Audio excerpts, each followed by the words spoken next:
The reading today from Psalm 78, 1 through 4, and 12 through 16, the Laughing Bird version. We are keen to learn of you, Lord. Your people are eager to hear what you have to say. We listen to those who pass on the old stories, the dark mysteries of ancient wisdom. These are the things we must hear and know, for the wisdom of our ancestors must not be lost. We will not deprive our children of these things. We will pass on the stories to the next generation, Lord, stories of the wonderful things you have done, so that they know how great and amazing you are. Our ancestors saw the miraculous things you did when they were still doing hard labor in the land of slavery. You cut a track through the sea and let them escape. You made the angry waters stand aside and let them through. You sent a cloud to guide them in daytime and fire to light the way for them at night. In the parched outback, you broke open rocks, bringing drinking water flowing up from deep below. You made fresh water pour from the rock, a river of life flowing in the desert. And our scripture reading is from Luke 12:12 to 23. Someone in the crowd said to him, "Teacher, tell my brother to divide the family inheritance with me." But he said to him, "Friend, who sent me to be judge or arbitrator over you?" And he said to them, "Take care, be on your guard against all kinds of greed, for one's life does not consist in the abundance of possessions." Then he told them a parable. The land of a rich man produced abundantly, and he thought to himself, "What should I do? For I have no place to store my crops." Then he said, "I will do this. I will pull down my barns and build larger ones, and there I will store all my grain and all my goods. And I will say to my soul, 'Soul, you have ample goods laid up for many years. Relax, eat, drink, and be merry.' But God said to him, 'You fool, this very night your life is being demanded of you, and these things you have prepared, whose will they be? For it is with those who store up treasures for themselves, but are not rich towards God.' He said to his disciples, 'Therefore I tell you, do not worry about your life, what you will eat, or about your body, what you will wear. For life is more than food, and the body more than clothing.'"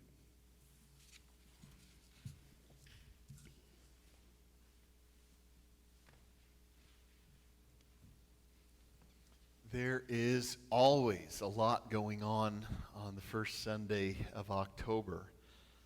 First of all, it's usually the first Sunday where it actually feels like fall outside.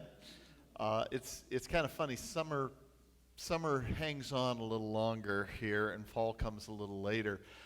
Most of the time, folks up in Oregon, friends and family up in Oregon, look at us funny when we say, "Oh my gosh, I can't wait till it comes September when the temperatures are back down in the 90s and 80s.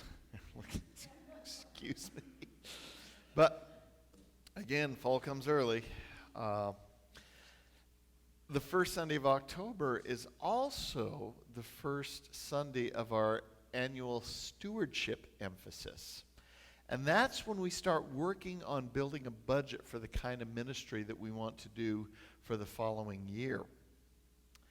It's also a month that we set aside to celebrate ministry, and not just clergy either. We celebrate the ministry of the priesthood of all believers, because that's one of our sacraments here in this church, the idea that we all share in ministry and that we all are called to some kind of ministry. And as you can see by this beautiful communion table, thank you, Marie Grandine. Marie, where is she? Thank you, Marie, for this amazing.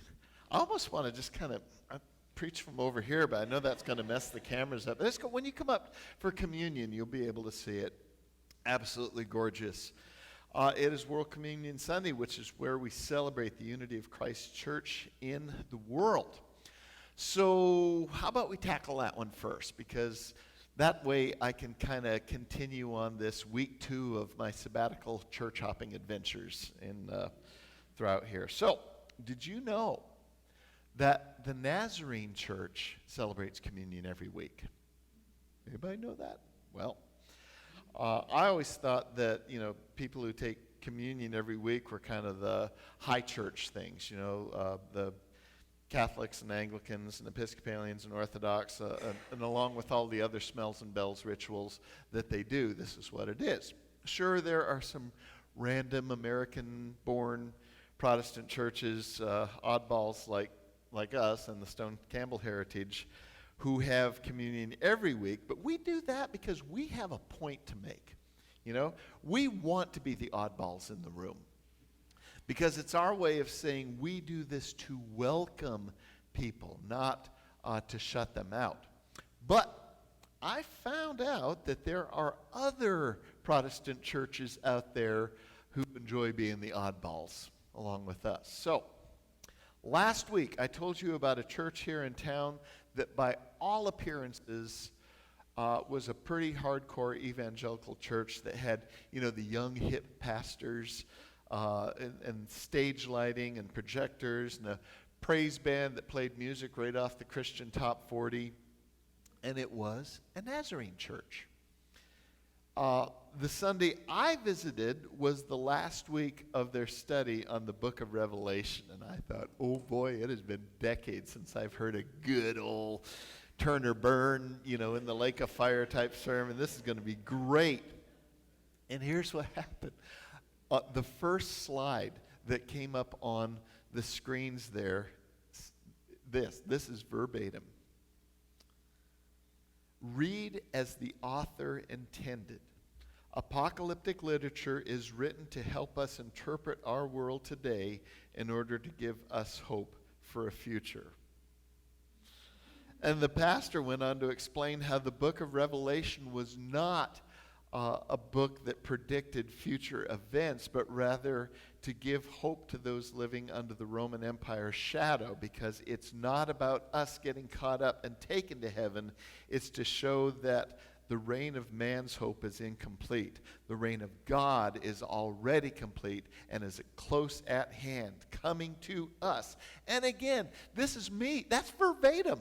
I'm over here scribbling in the margins of the notes on this, this great scholarship, and I'm thinking it's awesome. And all around me, people are saying, oh, yes, praise Jesus, hallelujah, including me. And then later, the pastor tackled the whole subject of biblical inerrancy and whether you had to accept every word and every story in the Bible as being literally true. He said, and again, I quote verbatim, "The Bible is full of true things presented in imagery meant to be understood by the people it was written for." And then he announced, and this is a praise band church. They're up there and people are, oh, it's awesome. And then he announced that the following week they were going to start a new series by the same biblical writer as Revelation. They were going to tackle 1st, 2nd, and 3rd John, also known as the books, and I quote, from the Johannine tradition. My heart just beat a little faster, and I'm just like, I was thinking, oh my heavens, I'm going to be slain in the spirit and start speaking in tongues here right on the spot. But then my friend who invited me said, we don't do that here, Jesse. And I'm like, okay, that's fine. And I thought, I must be missing something. I must be missing something because these people can't be this awesome. And then on the rack in the pew in front of me, I noticed these little communion cups, like the ones that we used to use before we got the ones that are shaped like the chalice, the ones that are kind of shaped more like this one. You get the bread, and I thought, oh, this is cool. So I asked my friend who I went to church with, is this a week that you all are taking communion? And she looked at me and she says, every week is a week that we take communion. It's just like your church. And so I was just like, what? I felt like John C. Reilly and Will Ferrell in the movie Step Brothers, when they found out how much they had in common, they said, did we just become best friends? So yes, today we celebrate World Communion Sunday, where we can be, for at least one day of the year, the church that Jesus prayed would be one as God intended. Best friends with the entire body of Christ throughout the world. There. That was the World Communion part of our sermon today. Now it's time to talk about stewardship. And I can just feel everybody going, oh, geez. No, this is good. Because our passage from Luke's Gospel this morning is an important one in the story of Jesus. Because it's one where after hearing it read out loud, a lot of us say, wow, this really seems harsh. Jesus' words seem really harsh here. And this story is unique to Luke's Gospel. Now, most of the time, Matthew, Mark, and Luke, which we call the Synoptic Gospels, kind of have the same order of chronological order. A lot of the stories are the same. A lot of the stories, at least two of the three gospel stories contain each one of the stories here, but not this one. This story that Dave read this morning is all Luke. And this happened when Jesus was teaching against some Pharisees, and this large crowd had gathered around Jesus. Verse 1 of this chapter said that the crowd was so large that they started trampling on one another. And so there was that tension there already, but Jesus kept on preaching. Anyway, a random person in this very large crowd said, Jesus, tell my brother to divide the family inheritance with me. And Jesus basically said, who told you to come to me to settle this? This really is not in my scope of practice. That's the Jesse Kearns version, JKV. And as he often did, Jesus took the opportunity to tell a parable so he could make his point. So in this parable, a rich man decided to build bigger barns so that he could store all the stuff that he accumulated. Why? Because here in the text it says so that he could relax, eat, drink, and be merry. Which sounds like a decent retirement plan, doesn't it? Right? But God's question for this rich fool is, who will be the beneficiary of all this accumulation, and for what purpose? Now, this isn't a parable about whether the physical act of this rich man building more storage space is right or wrong. It's about the reason behind why he's doing it. This is a parable about the difference between an attitude of scarcity and an attitude of abundance. Exactly. Now, let's be honest. For many of us, this is a struggle because we often wrestle with this terrifying sense of scarcity that hovers around us like a fog. We want to keep it at bay, and we want to live by faith with an attitude of abundance, but then the what-ifs start kicking in, right? And those what-ifs take over. We want to boldly declare that God provides, but we also want to hoard enough stuff to hold us over for a few weeks or months or years or whatever, just in case. Just in case God doesn't provide. You know, to be safe. Oh, come on, Jesse. Good grief. Most of us aren't like that. When it counts the most, we step up to the plate and do the right thing. Sure, the pandemic taught us that, right? I have 2 words for you. Toilet paper. Ooh, how about bleach wipes or hand sanitizer, okay? Medical people. Yeah, I'm trying to keep it to 2 words. People say, yeah. We'll just call it PPE. Medical PPE. One word. Masks. Yeah, really. And it seemed like the ones who hoarded these things the most were the ones who had the most resources to begin with. But God said to him, you fool, this very night your life is being demanded of you. And the things you have prepared, whose shall they be? So it is with those who store up treasures for themselves, but are not rich towards God. Ouch. Life isn't about the treasures that we store up for ourselves. Why did the man from the crowd demand that Jesus tell his brother to divide that inheritance with him? Well, maybe it was to ensure that he had his fair share, and that this teacher of the law who spoke with such authority might be able to do him a solid and help him out here.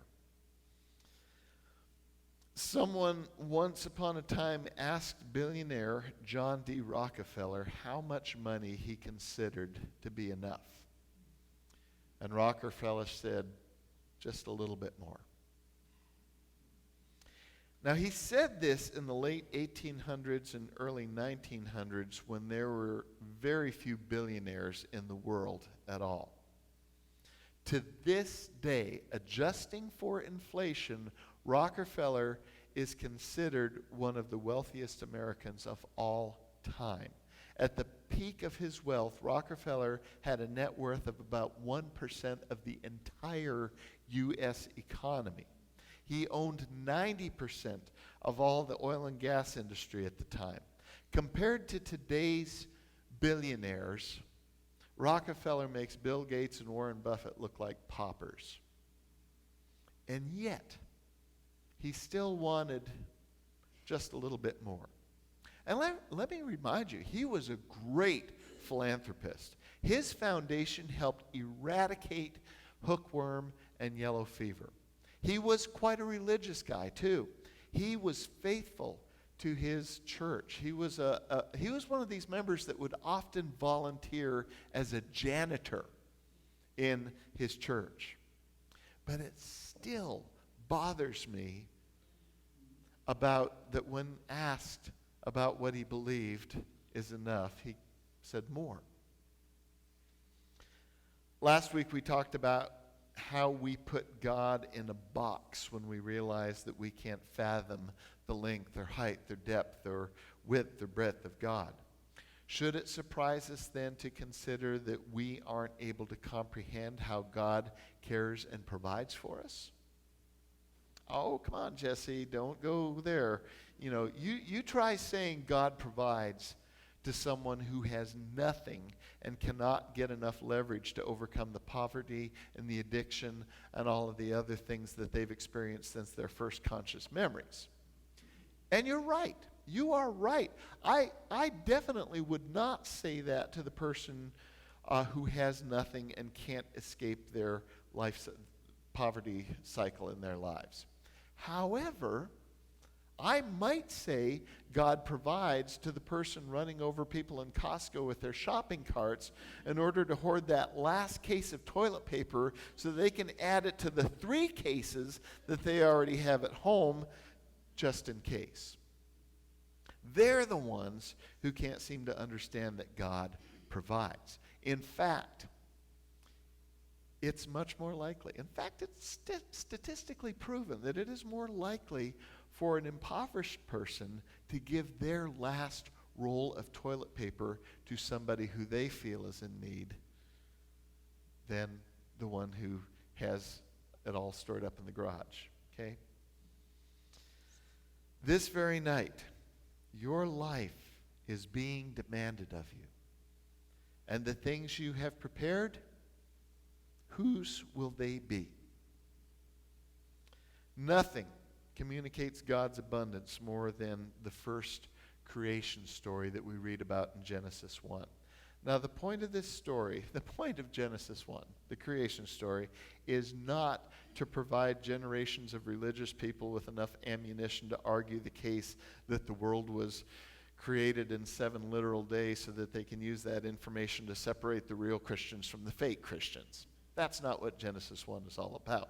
The point of that first creation story is to show people that God provides us with so much abundance that we don't have to toil and work every day of the week. We can take a day of rest. We can take that 7th day, that Sabbath, to worship the one who loves us and cares for us enough to make sure that our needs are met. The point of the story is to teach God's people to avoid the sin of covetousness and greed, which leads us to operate out of an attitude of scarcity rather than an attitude of abundance. When we and other Christians in the world come to this table, we accept Jesus' invitation to participate in an act of faith and trust. It requires that we set aside our selfishness and our faithlessness, to take that which Jesus offers us and to divide it among ourselves. In Luke's version of the Last Supper that the elders are going to read later this morning, Jesus did not divide the portions of bread and wine. He left that up to his disciples. This was an act of faith and trust on Jesus' part.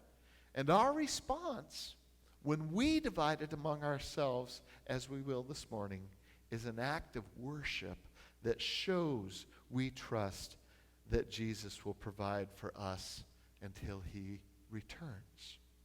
There is and will be enough. Our hymn of reflection and invitation this morning is number 392. It is called Draw Us in the Spirit's Tether. And that is what we do on days like these when we gather together to worship, as we draw in from wherever it is that we come from. We draw in to this space, this sanctuary, this safe space where Jesus invites us to this table. And we along, and especially on today on World Communion Sunday, as we celebrate communion with other Christian fellowships throughout the world, this is what we do. We are tethered together by God's love. If you've never had an opportunity to make that first step in a journey of faith, this is a time in the service where we invite you to do so. If you don't have a church family that you can call your own, and you would like First Christian Church here in Chico to be that family for you, we are here, and we invite you also to come forward this morning.